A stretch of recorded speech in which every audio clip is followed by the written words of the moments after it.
Well, I give you an example of sometimes just waking up in the morning, having an idea, sharing it, and then going back to sleep. It's Sunday morning and it's actually really nice out. I was thinking of doing a video outside today, but maybe I'll just take a few videos and then try to piece them together and try what video editing is. In the meantime, from the last video, sorry if the lighting and the whole dynamic was a little bit off, but it kind of helped me understand why sometimes we need breaks and patterns. So yesterday, uh, I tried something new. I tried Nutella. Well, no, sorry, it's not something new. I like eat it out of the jar, but I hadn't had it in a very long time. And I remember that when I was in high school, I think in grade nine, it taught we were learning about healthy eating and how the body has a certain metabolism that is like a comfortable set point for it. So if you gain a lot of weight or if you lose a lot of weight, sometimes it'll find like a normal again and it'll just sit there. And that's usually where it's almost like the body knows that based on your history and your genes and the way you use your body and the way you use your mind, this is the amount of energy that you need to eat to help your body stay healthy and your mind thinking in a healthy way. So I want to wonder with you, like why, for example, we have prophets with miracles. Like why doesn't God just help us have a brain that's always almost allowed to think what it wants, whenever it wants, but it has a certain limit. So outside of a limit, it doesn't go there. So think about that. God tells us actually in the Quran that there's some things that you shouldn't ask about, but because we're curious, we're always like, but, and then you kind of want to go there in your mind. So I talked in I think the video before this one. Oh no, never mind. It was one that I lost. It talks about how we shouldn't take shortcuts. And there's actually a series of novels I don't even remember the author, but anyway, um, it's a kind of like a discussion between a devil and a person. I don't really understand how to talk about a devil. The way I think about it, it's basically anyone who isn't aware of how they should think about a spiritual journey, and they're actually looking for an actual devil in the world. Like there's something out there that's evil, and I have to find it, and I have to try to overcome it. From a spiritual perspective, the idea is because you're thinking about that, you're actually going to become that evil. It's just going to come from within you. So if you think there are ideas inside of me that I have to learn that are not good, and that's just it. There's the more that you focus on all the good things, that part of you that's inside is just going to die away. So it's almost like saying if you feed a chicken good food, like you give it corn, you give it seeds, it becomes that healthy chicken, right? You are what you're going to feed it healthy, so it's going to become healthy. If you don't feed it at all, like you're not giving it any healthy ideas, you're not letting it go and try to find food on its own, and maybe you just have it in a little corner and you're just like, I'm going to see what you can do by yourself. But you're not giving it any resources and you're not even letting it try to go find its own resources. So it's going to end up eating itself and it's going to die. And that's basically what happens, is that's why, like God, he'll give us guidelines and he'll say, this is what's healthy for you. Outside of this, you're going to have to decide, because with time, things change. And maybe something in the past wasn't healthy, but now maybe it is. So you're going to have to kind of figure that out on your own. But he also says, I have angels, and angels love to be around people who are constantly trying to make this effort in the world, and they'll help you.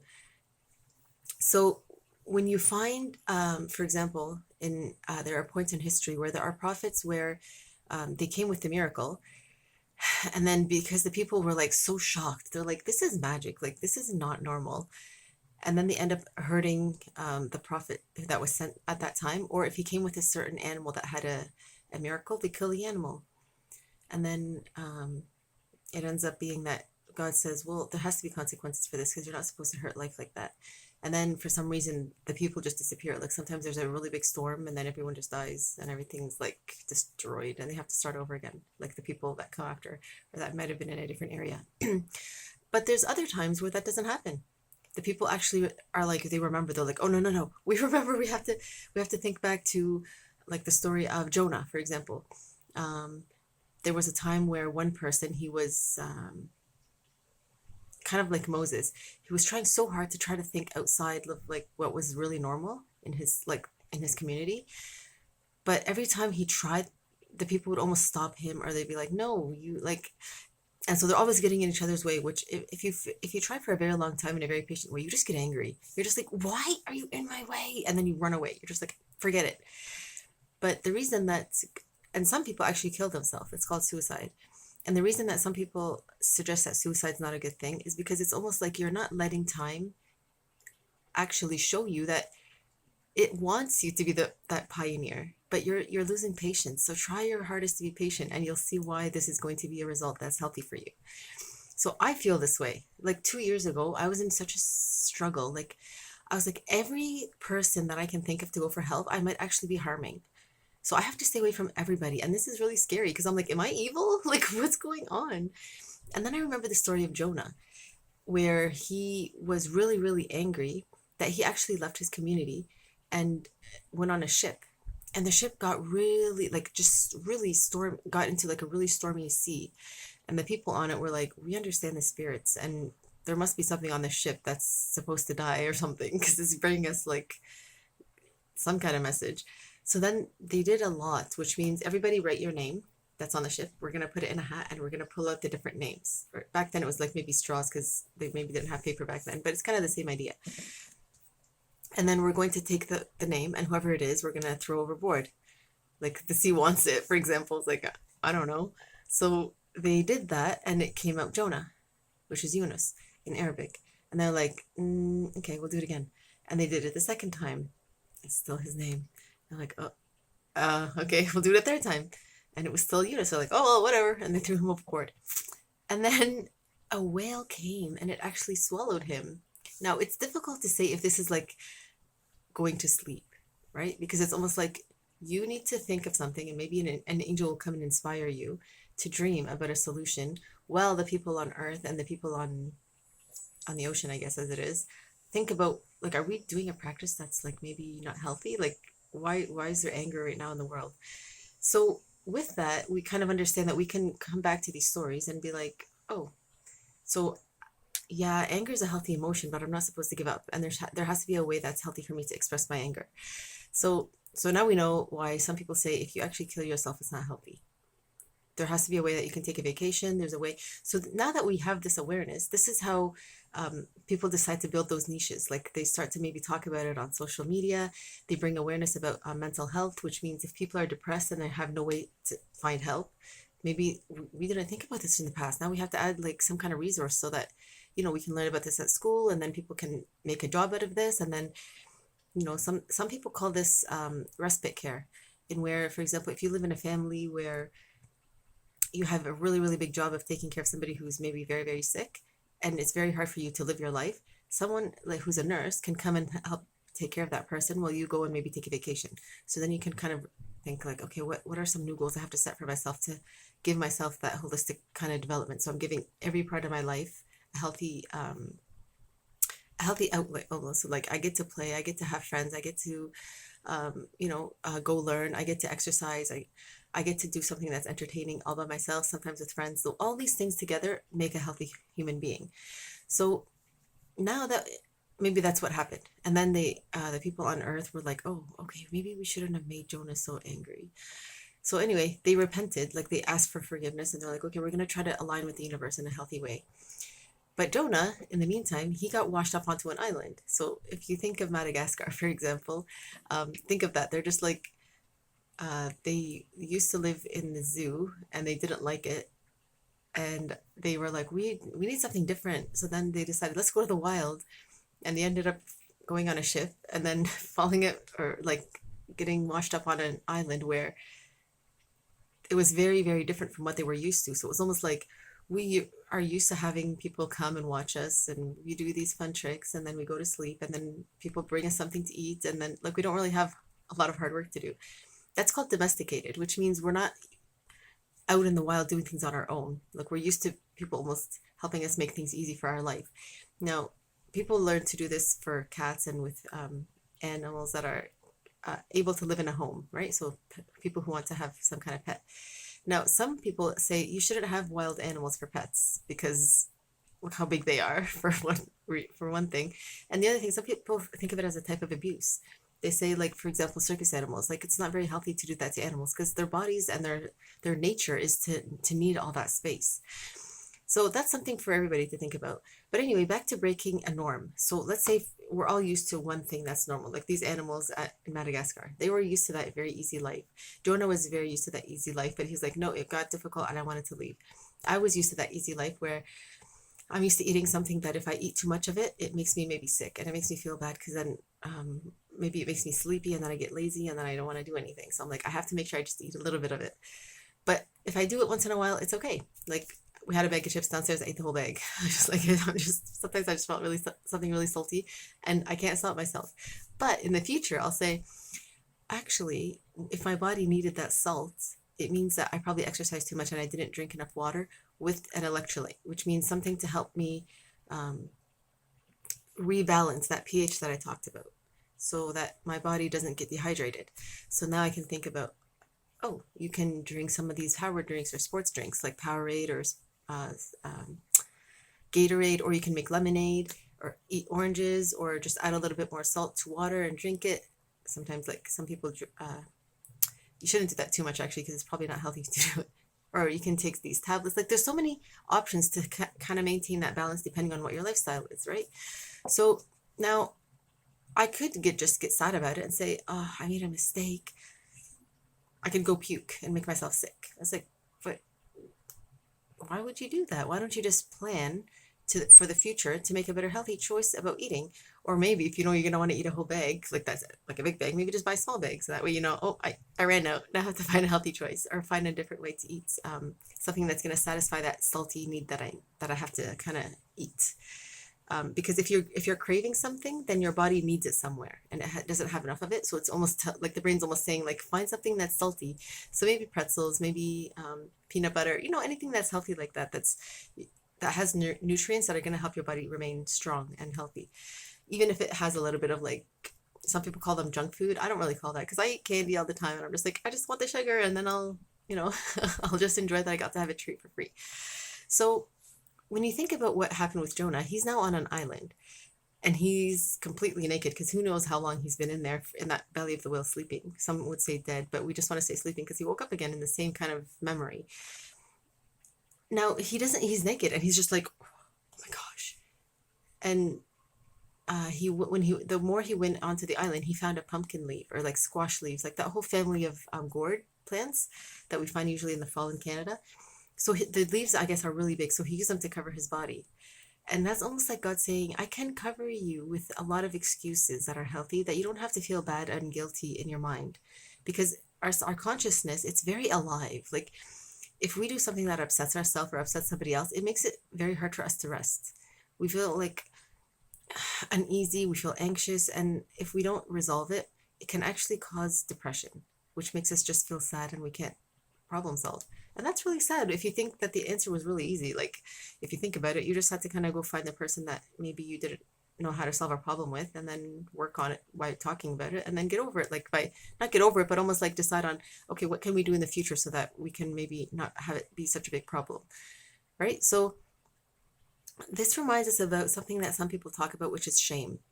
And I heard one speaker talk about this, and I love the way he mentioned it because he said shame is to make somebody feel bad about something when all you have to do is really talk about why it makes us understand as humans that maybe this isn't a healthy choice or healthy behavior. So if you think of something as a behavior rather than a person, it makes it easier for our mind and our heart to try to learn from it. So if I say, shame on you, you're walking around naked, it's almost like, well, I mean, I didn't have a choice. Like I just woke up like this, right? That could be an option if you went on the island and you found people. But instead it could be, wow, are you okay? Like, do you want something to wear? We can find something for you because if you're walking around naked, it might actually make you feel like you're embarrassed, and then you don't want to talk to us and you don't want to interact with us. So you see how the difference is with that. Now, sometimes when we do something that some people might see as wrong or that we might think is wrong, and we don't know if it's the same idea. Like some people will say, if a man walks around without a top shirt on, that's shameful, right? That's a cultural thing because in other societies, it's like that's normal. People do that all the time. So how are you supposed to know? Like who's supposed to judge and who are you supposed to believe if you don't know? You can almost say, well, I want to make my own choice. I don't think it's like a bad thing. So in that case, it's almost like, does that person himself feel like he's like ashamed that he's walking around like that? You'd be like, no, obviously, like, I'm just walking around like this. So, in knowing that, then you kind of know that I almost have to slow down before I judge something, especially if I'm in a new culture and I don't really know like what is normal here and what's not normal. And now that we're in a very multicultural society, you have to understand, well, some people are just comfortable with certain things than others, but they shouldn't have a right to say what you're doing is more right or more wrong than what I'm doing. It's just we have to be accommodating. So we have to understand that, okay, like maybe if you're going to come over, I can say, well, typically if people won't dress like that unless they're really, really close friends, right? Or if they already have that kind of understanding about each other's nature and they're just like, ah, that's all right, it's not a big deal, right? But if you're going to like a dinner party, usually people dress up and they enjoy that. And then if they know that they're gonna have like, we're going to the water park after, then they bring their, their swim gear or whatever, and then that's the end. So understanding these norms and these habits of people is basically what I'm trying to kind of segue into, because when I talked about last video, we're going to talk about what a snake is and why Moses had that. It's to say that it's very difficult for us to have a norm and then as adults want that norm, but then our kids are like, we like that norm, but we want to change a little bit. And when we think of snakes, we know that they shed their skin a lot and they usually have their babies and then they leave. And then it's almost to say that's basically what adults want to try to do. Like they want to try to have their kids stay with their kids. Obviously, we're not going to abandon the kids, but almost let them live and think on their own with adult support, and also allow themselves to change some of the ways that they think, from maybe what they're used to learning about from their parents. So when you think about snakes, they have beautiful skin, even if snakes scare you. If you'll notice that a lot of people like to make pretend patterns from snake skin and make accessories, so like purses or shoes or watch bands. So it's almost to say there's some things in nature that we just love, and why not? Because God put it there for a reason, for us to kind of learn with and maybe decorate ourselves with. And again, some people say, we shouldn't touch nature and we shouldn't use nature for skin, like to decorate like humans or for us to like adorn ourselves with. And that's also a choice, because God says in the ocean, you'll find a lot of things to help you decorate yourself with. So we know that pearls come from um, oysters, I believe it is. So I mentioned that sometimes when we discovered the universe, or we're going out to explore, we have to understand what our impact is and how are we harming or how are we gaining. And sometimes it's, well, maybe a little bit of harm and a little bit of gain. So maybe if we can know how to keep that balance, where a little bit of moderation here and there, not to break a pattern in a really big way. Like I'm not going to go and kill like all the snakes and say, I want to make shoes, right? Sometimes it's a good idea to say, well, we don't want to do that at all, and we just want to pretend, make leather and find ways to make patterns like that. So if you go to Morocco, they're really known for all the different ways that they make, and color leather. So that's a really good thing to know, is that the more people do something for a very long time, the more they're able to understand how to evolve with it and create a more humane way of practicing this tradition or this pioneering idea that they had from the past. Because in the past, before we had clothing, that's basically what they used to wear, right? We know that here in the natives too. They used to wear, like if they are going to take down like a bison, for example, because they need to eat the meat, they use the leather to kind of make clothes and keep their bodies warm. So I want to go back to the main idea about what I talked about with idols, is that I gave the example of what if in India, or sometimes you go to anywhere in Asia. So I haven't been to Indonesia or Malaysia or China or Japan, but they're known as communities who believe in spirits. I think it's called Shintoism, maybe. But they also believe in Taoism, which means it's almost like it all overlaps. Like they have these really, really good stories that talk about if you don't feed the universe in a healthy way, kind of like the body, then some balance gets upset in some way. So if you're not charitable in some way, who knows in what way, you end up finding that your body or your mind or the environment around you somehow shifts and things get very uncomfortable. And the only way to fix it is to think back and almost ask for inspiration and like, God, can you help us? Like, because our community looks like it's getting like topsy-turvy. And this did happen back in 2003. There was a tsunami, and tsunamis are like hurricanes, but they're way bigger. Like the waves are like, they can take out an entire country and people wouldn't even like survive from it. So one of the girls that I was studying with at the time, I was studying early childhood education.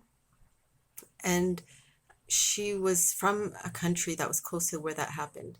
And she was really upset about it. She's like, why would God do that to my people? And my idea was, I thought you kind of had the same background as me. Like you understood something about the universe. But that kind of was mind opening for me because I was like, I guess we don't understand the same thing in the same way. But I didn't really know how to answer her either. I was just like, for me, I grew up knowing that there is a way that the universe almost presses pause so that people can think about what are we doing wrong that we need to kind of change, and what is it that we think we understand but we're not understanding correctly anymore. So with Ibrahim, he was from a community that used to think that we like to build idols because we think that they remind us about something. But before that, it was people who believed that these idols were actually built to do something for the people. So maybe they say, we want to think about God as somebody who tells us it's important to have intimacy in a relationship. So like a fertility God, basically, so that we can have kids. So they build this big monument or something of somebody, and they give it a name. They call it, let's say, they call it a fertility God. And then, they don't want to worship it, but it's almost to remind themselves, like, this is part of what life is meant to be. This is why we're here on earth. Then they die, and then people after them hear the story, and they like, yeah, yeah, it's true, it makes sense. And then they have kids, and then they die, and they have kids. And then after generation and generation and generation, they forget why that monument was there to begin with. And they think, what was that story again? Because a lot of these early traditions were oral ones, which means people tell the stories, they don't write them down yet. So it's just like, I remember, I think if you want to have kids, you have to go pray to that. I'm like, okay. So it's kind of right, it's kind of wrong, but they're like, whatever. And they go and they start praying, and then people might later come be like, what are you doing? Like, that's our God. We pray to it when we want to have kids. And then I'm like, okay. So everyone starts doing it. And then eventually people start maybe like practicing things with each other that are hurting each other more than helping each other. So then that's where God, he breaks that normal, and he'll send like somebody from within there who'll like maybe stand there and be like, can this God actually give you kids? And they'll say, yeah, because when I did this, and then they'll argue about it, and then God will send a miracle, for example.